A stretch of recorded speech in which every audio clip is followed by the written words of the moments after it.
ये द्वारा हो सकता है और इस पर बीजेपी 2024 में अच्छे से जीत हासिल कर सकती है।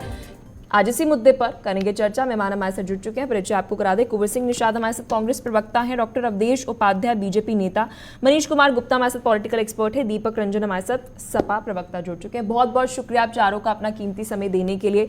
दीपक रंजन जी, शुरुआत में आपसे करना चाहूंगी। सर, एक तरफ तो 2024 के लिए तैयारियां जोरों पर हैं, तो वहीं दूसरी तरफ हिंदू विरोधी बयान, ये वो आबादी है सर, केंद्र में कौन बैठेगा ये तय कर सकती है, उसके बावजूद भी इस तरह के बयान। देखिए पलक जी, मैं किसी व्यक्ति के प्रवक्ता होकर के यहाँ पर नहीं बैठा हूँ, मैं पार्टी का प्रवक्ता होकर के यहाँ पे बैठा हूँ। समाजवादी पार्टी की तरफ से अगर या समाजवादी पार्टी के राष्ट्रीय अध्यक्ष जी की तरफ से अगर इस तरीके का कोई बयान आता है तो आप दिखाई दीजिए, उस पर जवाब देने के लिए तैयार। और रहा सवाल देखिए 2024 का, आज की तारीख में पूरी महान जनता जो है इंडिया मोर्चा के साथ है और हम सब लोग इंडिया की आवाज बन करके, हिंदुस्तान की आवाज बन करके 2024 में हिंदुस्तान में 10 साल से बैठी नाकामी की सरकार भारतीय जनता पार्टी की, उसको हम सब लोग मिलकर के हराने जा रहे हैं। और निश्चित रूप से जो पिछले 10 साल में इन्होंने जनता को झूठ फरेब और बहकावे का काम किया, आज जनता के झूठ फरेब और बहकावे से पूरी तरीके से त्रस्त हो चुकी है और आगे आने वाले 2024 के चुनाव में जनता इनको जवाब देने जा रही है। ठीक है सर, विस्तार से बात करेंगे आपकी जो INDIA की आइडियोलॉजी है, क्योंकि आज इस डिबेट से समझने की कोशिश करेंगे कॉमन आइडियोलॉजी कौन सी है। अवधेश जी, मैं आपके पास आना चाहूंगी। एक तरफ बीजेपी तैयार है 2024 में हिंदुत्व के मुद्दे पर चुनाव लड़ने को, तो वहीं दूसरी तरफ सपा नेता द्वारा ये बात कह दी गई है कि आपके लिए तो हिंदू धर्म महज एक धंधा है।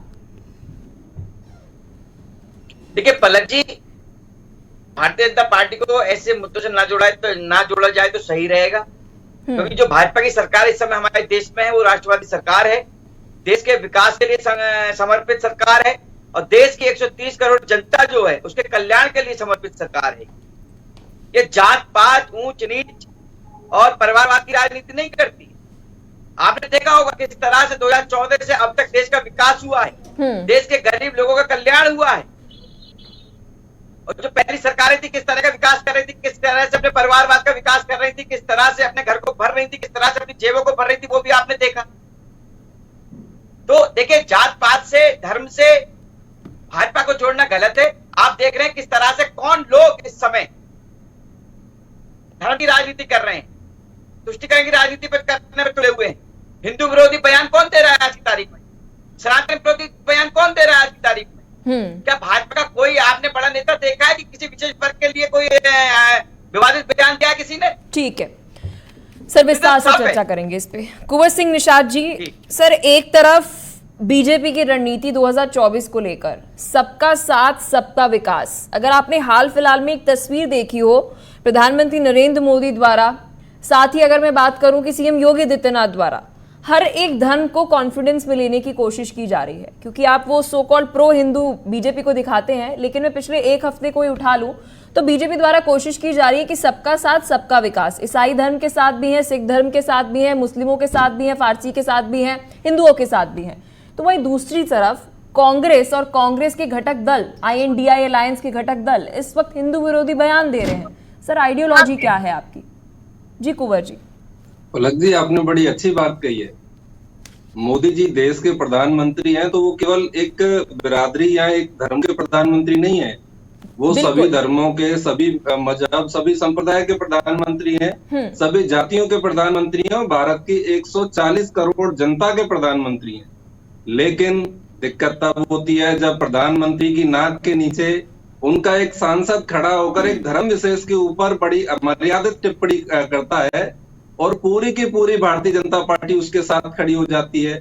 दिक्कत यहाँ खड़ी होती है, पूरी की पूरी भारतीय जनता पार्टी एक धर्म। सर लेट्स बी क्लियर, आप किसके बारे में बात कर रहे हैं? अवधेश जी एक सेकंड, अवधेश जी आपके पास मैं आऊंगी। सर प्लीज बीच में मत बोलिए। कुंवर जी, आप किसकी बात कर रहे हैं? प्लीज सर क्लैरिटी के साथ बोलिए। तो आप समझ रहे होंगे, मैं तो देश की सबसे बड़ी पंचायत संसद में खड़े होने वाले रमेश भदौड़ी जी भारतीय जनता पार्टी के सांसद है, उनकी बात कर रहा हूँ। सर उन पर तो जांच चल रही है अभी। नहीं सर, उन पे तो एथिक्स कमेटी की जांच चल रही है सर। जैसे महुआ मोइत्रा के ऊपर एक्शन लिया गया था, एथिक्स कमेटी बकायदा उनके ऊपर पूरी रिपोर्ट तैयार कर रही है। चुका है जी, अच्छा जांच होनी चाहिए उसकी। वो उनको छूट है, वो गाली दें और भारतीय जनता पार्टी उनको प्रमोट करके राजस्थान का प्रभारी बना देती है रमेश बिधूड़ी जी को, उसकी जांच होती है, अच्छी बात है। लेकिन दिक्कत तब होती है जब Bharatiya Janata Upadhyay ji party, please sir, Upadhyay ji sir मैं आपको समय दूंगी, अवधेश जी, आप एक बार ही पहले सबका मैं आपको पक्ष जान ऊपर लेते हैं, फिर जाऊं, विस्तार बीच से में अच्छा नहीं चर्चा लगता। करेंगे। बोलिए कुंवर जी, बात पूरी करिए। कांग्रेस पार्टी का स्पष्ट मत है, हिंदू मुस्लिम सिख ईसाई सभी को सम्मान, सभी को भागीदारी मिलनी चाहिए, सभी वर्गों सभी संप्रदायों को सम्मान मिलना चाहिए। और जो इस देश की सबसे बड़ी जो दिक्कत है, आज हिंदू मुसलमान दिक्कत नहीं है, उससे बड़ी दिक्कत आज के समय में रोटी कपड़ा मकान है, यह दिक्कत है। और यह दिक्कत लगातार बढ़ रही है। आज जिस समय हम आपके चैनल पर डिबेट कर रहे हैं, तब प्रत्येक व्यक्ति के ऊपर 1,40,000 रुपए का कर्ज प्रत्येक व्यक्ति के ऊपर बढ़ चुका है। देश के ऊपर 205 लाख करोड़ रुपए का कर्ज हो चुका है। ठीक है, देश को बचाने की मनीष जरूरत कुमार है, गुप्ता देश को आगे ले जी जाने सर, की इस जरूरत वक्त है। आपने तीनों पार्टियों का पक्ष सुना। एक तरफ INDIA की तरफ से हमारे पास सपा है और कांग्रेस है, तो वहीं दूसरी तरफ बीजेपी। सर एक बात इस वक्त कांग्रेस ने कही कि इस देश में धर्म का मुद्दा बड़ा मुद्दा नहीं है। क्या मनीष जी आप इस बात से सहमत हैं? भारत देश के अंदर धर्म का मुद्दा बड़ा मुद्दा नहीं है। नहीं पलक जी, मैं इस बात से सहमत नहीं हूं। धर्म इस देश का मुद्दा है, क्योंकि इस आजादी हुई तो आजादी के बाद इस देश का धर्म के आधार पर बंटवारा हुआ। अभी कांग्रेस के प्रवक्ता ने दो बड़े झूठ बोले। पहली बात उन्होंने ये बोली कि भाजपा के एक सांसद ने एक धर्म विशेष के खिलाफ टिप्पणी की। ये तथ्य गलत है। भाजपा के नेता ने धर्म विशेष पर टिप्पणी नहीं की, किसी व्यक्ति विशेष पर टिप्पणी की। एक बात ठीक है। और दूसरी बात ये है, अभी इन्होंने एक और तथ्य बोला, मैं भूल रहा हूं, दोबारा बताता हूं। इस समय अभी आपने एक बात ये बोली कि भारतीय जनता पार्टी धर्म की राजनीति कर रही है जी। मेरे हिसाब से भारतीय जनता पार्टी विकास की बात कर रही है। हाँ, कांग्रेस और इनके अलायंस पार्टीज वो जाति की बात कर रहे हैं, जाति की राजनीति कर रहे हैं। अब आते हैं धर्म पर। देखिए, हम सभी अपने अपने धर्म को फॉलो करते हैं और भारत एक सेकुलर कंट्री है। ये अलग बात है कि जब बाबा साहब अंबेडकर ने जो संविधान बनाया था, उस संविधान में ये भारत सेकुलर कंट्री नहीं था। उस बाबा साहब अम्बेडकर के बनाए हुए पवित्र संविधान को किया और उसके बाद संविधान को बदलकर इसको सेकुलर संविधान बना दिया। खैर जो भी है, पर आज भी इस देश में हर मामले में सबसे पहले धर्म सामने आता है। और जिस तरीके से बहुसंख्यक समाज के लोगों को गाली देने वाले पार्टीज के साथ कंधे से कंधा मिलाकर उनको बराबर में बिठाकर सोनिया गांधी बैठ जाती है, देश के हिंदुओं को ये महसूस हो जाता है कि कहीं ना कहीं भाजपा हमारी मित्र है कि नहीं ये नहीं पता, लेकिन कांग्रेस हमारी संस्कृति की दुश्मन है।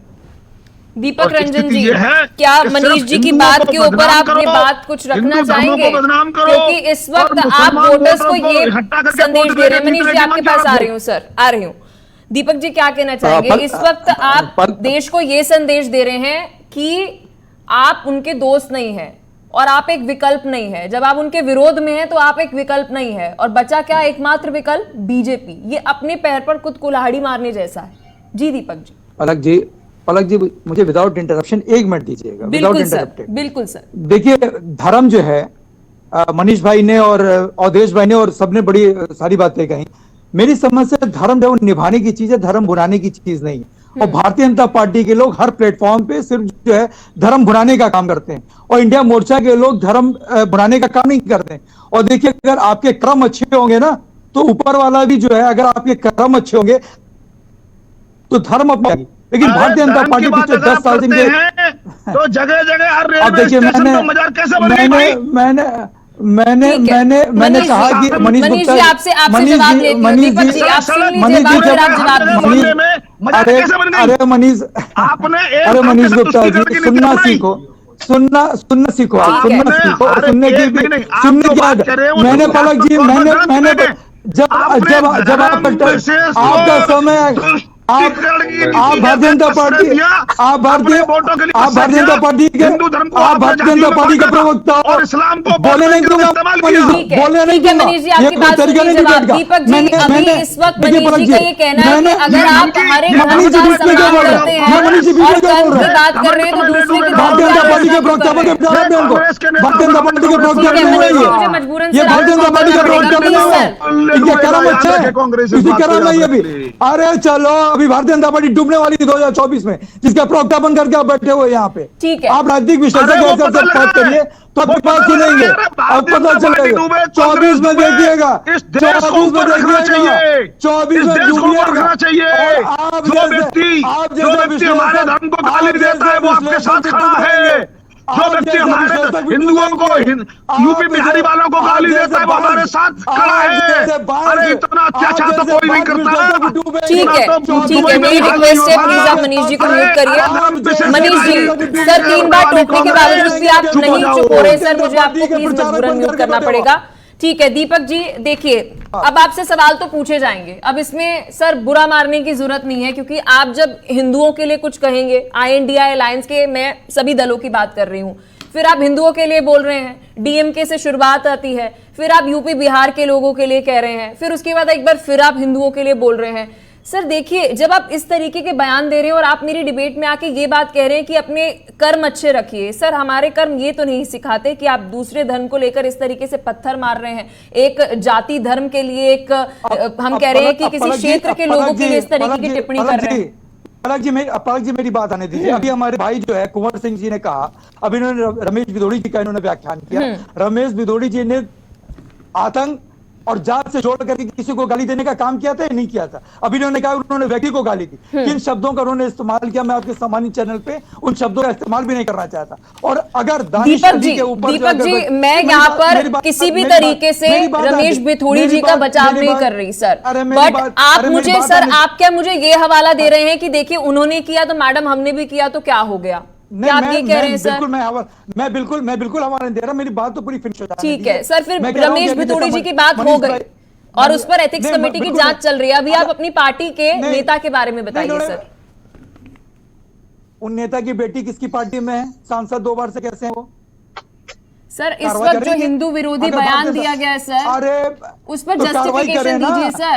आप एक बात बताइए सर, आपसे एक बहुत छोटा सा सवाल है दीपक जी आपसे एक बहुत छोटा सा सवाल है मेरा, बहुत छोटा सा सवाल है सर, एक बार सवाल आप जवाब नहीं आने दोगे तो छोटे बड़े की कोई बात नहीं, आप मेरी पूरी जवाब आने दो दीपक जी। अरे आप मेरा जवाब तो सुन लीजिए पलक जी।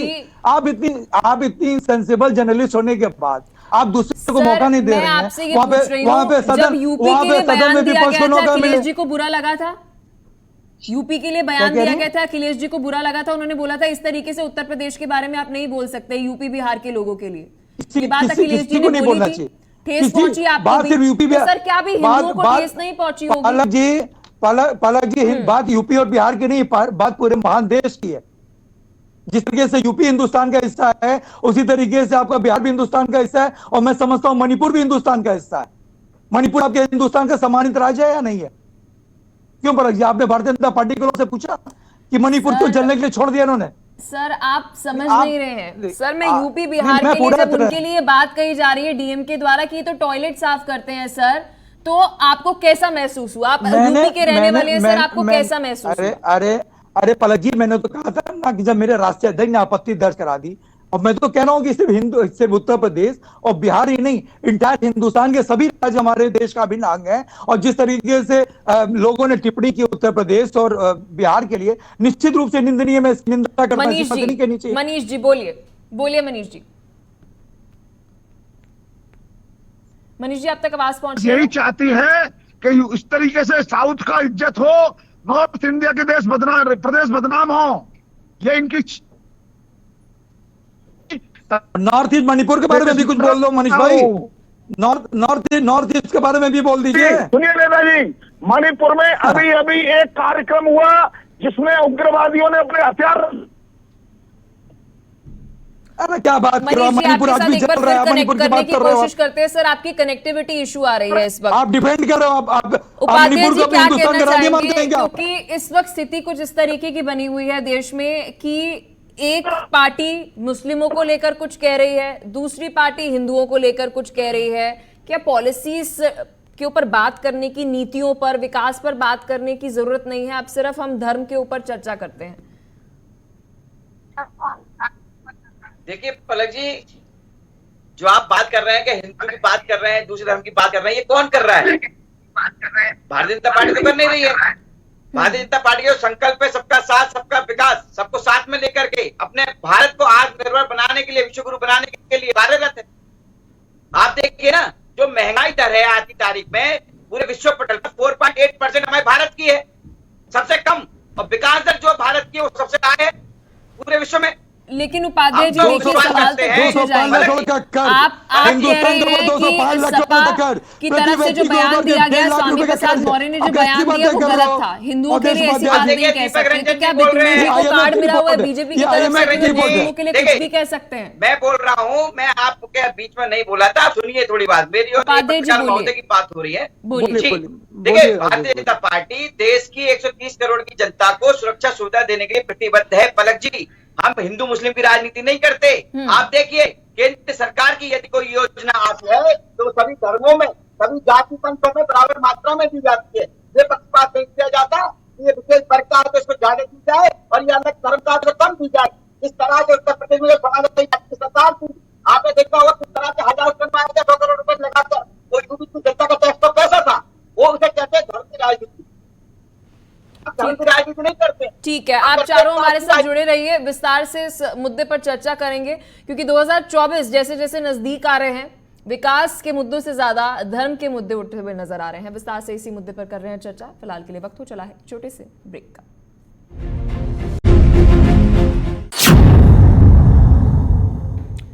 ब्रेक के बाद एक बार फिर से आप सभी का JK 24/7 न्यूज में स्वागत है। 24 की राह पर विस्तार से चर्चा हो रही है। मेहमान हमारे साथ जुड़े हुए मनीष कुमार गुप्ता जी। सर, आपके पास आना चाहूंगी, क्योंकि इस वक्त जब हम INDIA अलायंस की बात कर रहे हैं, सर, अगर आप एक पॉलिटिकल एक्सपर्ट होने के नाते बोलिए, क्या गलत बयान जो है वो दिए जा रहे हैं और 24 में एक बड़ा नुकसान इस अलायंस को झेलना पड़ेगा इन बयानों की वजह से? जी मनीष जी। नहीं है, बात ये है कि हर पार्टी अपना प्रभुत्व बनाना चाहती है। अभी इनकी इंटरनल अंडरस्टैंडिंग, इंटरनल कोऑर्डिनेशन कमजोर है। ऐसे में DMK कांग्रेस के बाद सबसे बड़ी पार्टियों में से एक है। वो चाहती है कि अपने तमिलनाडु पर उनका जो प्रभुत्व है वो कमजोर ना हो, और वहां क्या ईसाइयों की मेजोरिटी है, वो हिंदू माइनॉरिटी में है। तो वो इस बात का लाभ उठाकर अब ऐसे बयान दे रहे हैं ताकि उनकी छवि बनी रहे।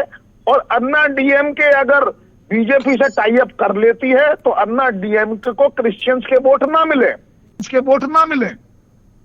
अब उन्हें इस बात से कोई फर्क नहीं पड़ रहा है कि उनके दूसरे पार्टनर RJD, समाजवादी पार्टी और कांग्रेस को क्या फर्क पड़ रहा है। They don't bother actually. ये आपस की लेकिन फिर उसके बाद साथ रखना होता है। CPI द्वारा ये कहना कि राम मंदिर समारोह में हम शामिल नहीं होंगे, तो सर ये तो एक पूरा मैसेज जा रहा है ना सर कि पूरी INDIA इंडियन क्या कहते हैं, हिंदू विरोधी है। अब देखिए, अब मजबूरी क्या है कि वो उनका स्वार्थ है। बिल्कुल इसी तरह का स्वार्थ कांग्रेस ने दिखाया। समाजवादी पार्टी को उन्होंने सीट नहीं दी मध्य प्रदेश के चुनावों में, राजस्थान के चुनावों में। अब इसी तरीके से सोशल मीडिया पर नैरेटिव बन रहा था कि विपक्ष को न्योता नहीं मिलेगा, भाजपा इनको दूर रखना चाहती है। भारतीय जनता पार्टी, विश्व हिंदू परिषद सरकार ने एक बड़ा दांव खेल दिया। अब उन्होंने खड़गे साहब को, सोनिया गांधी को इनवाइट कर लिया। अब हो सकता है अखिलेश यादव को भी इनवाइट कर लिया। अब इनके मुंह में सांप छछूंदर जैसी स्थिति हो गई है। अब जाते हैं तो इनको हिंदू समर्थक का धप्पा लगेगा, तो मुस्लिम समाज में ये मैसेज जाएगा ये भी हिंदुओं के साथ हैं, इसलिए हम इनको वोट नहीं देंगे। यानी अब स्थिति ये आ गई है कि कांग्रेस और विपक्षी लोग अब मुस्लिम समाज की सुविधा के हिसाब से राजनीति करेंगे। तो करो, आपको फिर मुस्लिम समाज के वोट मिलेंगे, खुशी खुशी लो। ऐसे में हिंदू को ये समझ आती है कि जो उनके धर्म का नहीं वो उनके कर्म का नहीं। बीजेपी पर भी बात करते हैं सर, क्योंकि हमारे पैनलिस्ट का कहना है, मनीष जी हमारे पैनलिस्ट का कहना है, अभी सपा की तरफ से बात कही गई और साथ ही कुंवर जी हमारे साथ हैं कांग्रेस से। उन्होंने कहा कि बीजेपी भी तो अपना प्रोपेगेंडा सेट कर रही है, एंटी मुस्लिम जो बयान देती है, सदन में बैठ कर देती है, तो क्या बीजेपी एंटी मुस्लिम है सर? नहीं नहीं नहीं, बीजेपी एज ए पार्टी ने कभी मुस्लिम विरोधी बयान नहीं दिया, रादर कोई भी ऐसे मुस्लिम विरोधी बयान नहीं दिए। और जिस तरह के बयान, घटिया बयान इन्होंने डीएमके ने दिए हैं। देखिए बीजेपी के रमेश भिदुड़ी ने एक बयान दिया, उन्होंने माफी मांगी है, उन्होंने माफी मांगी है। और राजनीति में मैं ये समझता हूं पिछले 20 साल में जो लोग माफी मांग लेते हैं वो बात खत्म हो जाती है। अभी नीतीश कुमार ने कैसा बयान दिया, कोई महिला सुन ले तो शर्म से पानी पानी हो जाए, उसके बावजूद उन्होंने माफी मांग ली, बात खत्म हो गई। अरे भिदुड़ी ने बयान दिया, माफी मांगी, बात खत्म। और फिर मामला उनके उसमें चल रहा है प्रोसीडिंग्स में, उस पर कार्रवाई होगी। अभी इन्होंने कांग्रेसी नेता ने कहा उन्होंने राजस्थान का प्रभारी बना दिया, झूठ बोल रहे हैं भाई। उनको राजस्थान के एक जिले का प्रभारी बनाया, यानी अगर वो 25 जिले हैं तो 25 प्रभारी हुए, क्या वैल्यू हुए भाई? समझ रहे हैं ना? आप मानो कार्यकर्ता को नहीं लगाएंगे तो सांसद को नहीं लगाएंगे, किसको लगाएंगे? तो ऐसे में अपने गिरेबान में झांक के देखें, कांग्रेस को यह देखना पड़ेगा कि कल तक वो ईवीएम का शोर मचा रहे थे, अगर उन्हें लगता था कि हम ईवीएम की वजह से हारे हैं तो फिर उन्होंने भूपेश बघेल को, कमलनाथ को, अशोक गहलोत को क्यों हटा दिया भाई? मतलब साथ है, ये कभी ईवीएम का रोना रोएंगे, कभी जाति का रोना रोएंगे। और दिक्कत ये है कि जिस तरीके से ये धर्म विरोधी, हिंदू विरोधी बयान देंगे, हिंदू इनको वोट नहीं जो है देगा। वो 2024 की बीजेपी को लेकर है। कांग्रेस नेता खुद हार मान चुके हैं जी, क्योंकि ये मध्य प्रदेश, राजस्थान के चुनाव में स्वार्थी बन गए। अब इनका स्वार्थ टिक नहीं रहा है। इनके कांग्रेस के एक बड़े नेता आचार्य प्रमोद कृष्णन ने इनको सीख दी है। मजे की बात है, कांग्रेसी नेता इनको बदतमीजी कर रहे हैं। वो सच बता रहे हैं कि सनातन से पंगे लोगे तो धूल में मिल जाओगे, और ये सनातन का मजाक उड़ाना चाहते हैं। मुझे नहीं पता अभी कौन बैठा है पीछे पॉलिटिकल ज्ञान कांग्रेस को देने के लिए, लेकिन सर अभी आपकी जो अलायंस की पार्टीज नजर आ रही हैं, अगर वो इसी तरह से निरंतर बयान देती रही तो अगर आप एक साथ हो भी जाएं सर 2024 में, मुमकिन नहीं हो पाएगा सर। क्योंकि पॉलिटिकल एनालिस्ट का ये कहना है कि आप एक ऐसा देश जहां पर सबसे ज्यादा आबादी हिंदुओं की है और उनके लिए ऐसी बातें बोलेंगे तो वो आप पर कैसे कॉन्फिडेंस रखेंगे सर? आप तो कह रहे हैं, आप खुद बोल रहे हैं बीजेपी को चुनिए। जी कुंवर जी। पलक जी, पहले तो दिक्कत ये है कि आरएसएस के लोग अपने जो बदतमीज लोगों की एक टोली बनाकर उनको राजनीतिक विश्लेषक बना देते हैं, और वो अन्य अन्य टीवी चैनलों पर बैठ के आरएसएस और भारतीय जनता पार्टी का जो एजेंडा है वो साथ मिलके बढ़ाने का काम करते हैं, बदतमीजी करते हैं। और इनकी बदतमीजी का जवाब यदि अपनी भाषा में देना चाहें तो भाई हम नाली में पैर डालना नहीं चाहते, इनकी तरह बदतमीजी करना नहीं चाहते। हम सीधी और स्वच्छ राजनीति की बात करते हैं। राजनीति में धर्म की जब तक बात जबरन घुसड़ा जाएगा, जबरन उसको लिया जाएगा, ही घटक दल तो दे रहे हैं वास्तविक जो मैं मुद्दे नहीं हैं, दे रही, बीजेपी नहीं दे रही सर। अरे हिंदुओं को जो गाली देता है, हिंदुओं को मलेरिया को कुछ लोग बोलता है, शर्म नहीं आती आपको? उनके आप साथ खड़े हो जाते हैं, शर्म नहीं आती आपको? और मेरे को आप गाली दे रहे हो, बेशर्मी के कीड़ा वाली बात कर रहे हो, नापाक बातें कर रहे हो। ठीक है मनीष जी प्लीज। ये कौन से राजनीतिक विश्लेषक आपने बिठा दिया पलक जी? ये किस राजनीतिक विश्लेषक आपने बिठा दिया? इनके आगे पार्टी का प्रयोग कर लिया। ये राजनीतिक विश्लेषक वाले आचरण है, ये राजनीतिक विश्लेषक है। इनकी भाषा शैली दीपक जी, जब आप किसी धर्म विशेष के बारे में ऐसी बात बोलेंगे तो आपको शादी करना पड़ेगा।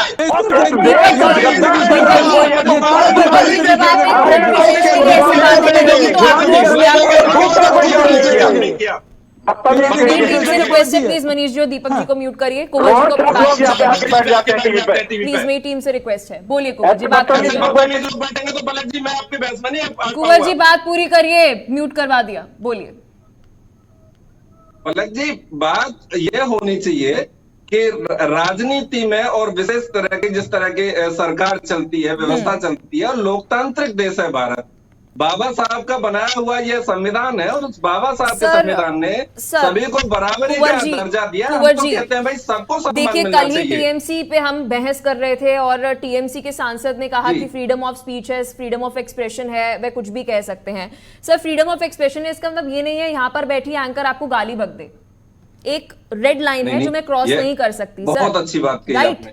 सर, ऐसे ही जब आप अपने आप को सेक्युलर होने का दावा करते हैं, अच्छी बात है, आप सेक्युलर हैं, लेकिन सर आप दूसरे की आलोचना कर रहे हैं, किसी के धर्म के बारे में ऐसी बात कर रहे हैं, फिर मनीष जी जब उस धर्म से हैं और वो आक्रोश व्यक्त कर रहे हैं, तो आप ये नहीं कह सकते कि आप आक्रोश क्यों दिखा रहे हैं, क्योंकि दिखाएंगे ना, क्योंकि आप उनके धर्म को गाली दे रहे हैं, आप उनके धर्म को मलेरिया कह रहे हैं सर, फिर कह रहे हैं कि ढोंग है हिंदू धर्म। आपको कैसा महसूस होगा सर, आपके धर्म के लिए कोई ऐसे बोले? जी जी, सुनिए मेरी बात को, सुनिए पलक जी। हम जब टीवी पे बहस करते हैं और कहीं गलती से यदि कुछ ऐसी चीजें निकल जाती हैं, हो सकता है कि ये क्षम्य हो या माफी योग्य हो, लेकिन जब देश की सबसे बड़ी संसद में इसी प्रकार की बातें सत्ताधारी दल के नेताओं द्वारा कही जाती हैं, तब उस पर भी तो बात होनी चाहिए, उस पर भी चर्चा होनी चाहिए। सर चौथी बार बात हो रही है। मनीष जी ने बोला, उपाध्याय जी ने बोला कि बिथूड़ी ने बकायदा इस पर माफी भी मांगी। सर इस पर बकायदा जांच हो रही है एथिक्स कमेटी द्वारा, और आप क्या चाहते हैं सर? आप अभी ये बताइए कि डीएमके जब हिंदू धर्म के लिए सर ऐसी बात कर रही है, तो आप क्यों डीएमके के साथ है सर? क्योंकि आपको आने वाले समय में नुकसान होगा।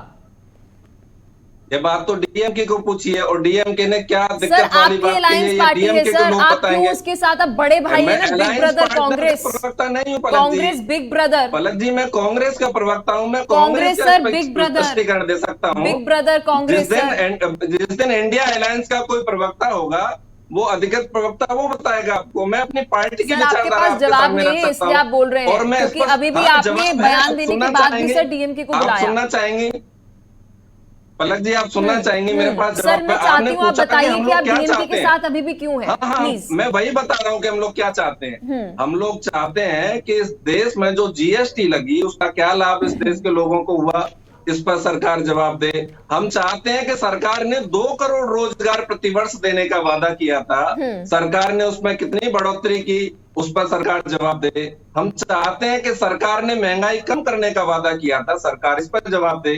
हम चाहते हैं कि सरकार ने 100 स्मार्ट सिटी बनाने का वादा किया था, सरकार इस पर जवाब दे। बेरोजगारी मुद्दा है, महंगाई मुद्दा है, मेक इन इंडिया की बात है, और सरकार के इस तरह से बहुत सारे जो वादे सरकार करके आई थी, और उन वादों को भूलकर सरकार धर्म की तरफ मुद्दे को डाइवर्ट कर रही है, धार्मिक ध्रुवीकरण की बात कर रही है। हम इस पर सरकार से जवाब चाहते हैं। हम सरकार से जवाब चाहते हैं कि देश में आम आदमी सुरक्षित क्यों नहीं है, संसद सुरक्षित क्यों नहीं है, हमारे जवानों की लगातार हत्या क्यों हो रही है? बहुत शुक्रिया उपाध्याय जी, बहुत शुक्रिया मनीष जी, बहुत शुक्रिया दीपक जी, बहुत शुक्रिया। आप चारों ने अपना कीमती समय दिया, विस्तार से इस मुद्दे पे चर्चा की, क्योंकि जब 2024 की राह पर हम बात कर रहे हैं, कई सारे मुद्दे उठेंगे, हर रोज उठेंगे, लेकिन सबसे ज्यादा मुद्दे धर्म को लेकर उठते हुए नजर आ रहे हैं। विस्तार से आज इसी मुद्दे पर करी चर्चा। फिलहाल की चर्चा में इतना ही। देखते रहिए JK24/7 न्यूज।